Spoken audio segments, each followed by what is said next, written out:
It's about the sage, Rabbi YOSSI ben KISMO. Rabbi YOSSI ben KISMO said the following. One time, I was traveling. Now, scholars question whether Rabbi YOSSI ben KISMO actually himself was traveling. Perhaps it was a different Rabbi YOSSI, because Rabbi YOSSI was a teacher. But actually, the fact that he was a teacher makes it that much more real and apparent. He traveled once. Wasn't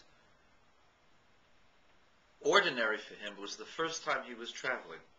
You can imagine why he must have been traveling. He probably was a poor teacher who had a large group of children at home whom he had to marry off, as we see quite often. And he visited the major marketplaces. One could imagine he went to Alexandria in Egypt, or he went to Rome, or to one of the other major cities in the Middle East, maybe to Tyre or Sidon. Anyway, Rabbi YOSSI found it very difficult to go around there. He didn't know what he was looking for. Perhaps he was trying to find something that he could buy at a cheap price and sell for a profit so that he could marry off a daughter. Perhaps he was going to Balevatim, householders, asking them for their assistance. We don't know. But it is clear what happened afterwards. So he says, Pamachas, one time, Pogabi Odem Echad. A man met me. The word Poga means like you catch a plague, you catch a cold. It's not something you really want. Atsugitchepinish, ongitchepinish, something that was sticky and slimy that he really didn't want to have anything to do with. Apparently, he was noticed by a man. And the man looked at him, watched his movement, saw that this was not a businessman. This must have been a scholar. As a scholar, he might have been a little shy, but he definitely was a man of principle and a man of impeccable character. And the man noticed that. Noticed also the way people gave him respect and listened to what he said. Ah, he said, this is the one. This is the one I want. And he started pursuing Rabbi YOSSI. And apparently Rabbi YOSSI did not wish to be in this man's company, and he avoided him. But Pogabi, he met me, and I had no choice. He gave me shalom, and I had to answer shalom. Now remember, the great sages would say shalom first. Why did he refrain from saying shalom? The man must have been of questionable character. So then he asked me, he says, Rabbi, me'eze mokim ata, where are you from? He tried to engage me in conversation, and I wasn't interested in giving him any specifics. So I told him, me, the city, I'm not important.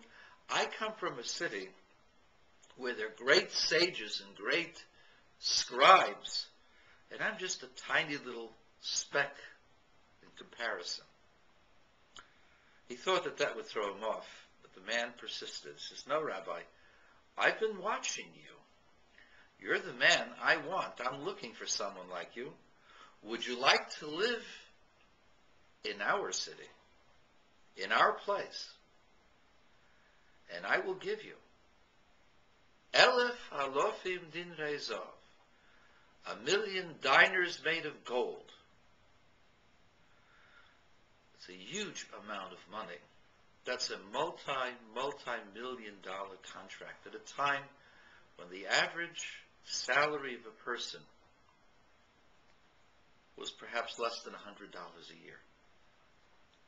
$1 million for living in their city. And I will give you avanim tevis margolis. Not only will I give you a salary, but I'll sweeten the pot. I'll give you jewelry for your wife and children. So I answered him, if you would give me all the money in the world, Eini dor el b'mkayim Torah, I will only live in a place of Torah. And he goes and he describes how King David, who was a king and had much, much money, enough money to build the temple, the holy temple, was built by the money that King David had amassed. King David said, Tovli Torah spicha malfi zov v'chesef, the words, the Torah that comes from your mouth are better for me than thousands upon thousands of pieces of gold and silver. And furthermore, he says, when a person dies, the only thing that he carries with him, the only thing that sustains him, are the Torah that he studied and the mitzvahs that he's done. Very, very difficult Mishnah. It would seem, number one, that Rabbi YOSSI was being quite selfish. And number two, uncaring. And number three, desirous of other people's money. The man offers him 1,000,000 pieces of gold. And he says, even if he gave me all the money in the world.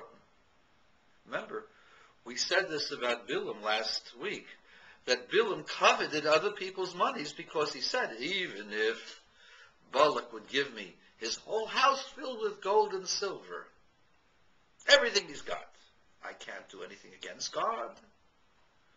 And the rabbis learned from there, you see that he coveted all of that money.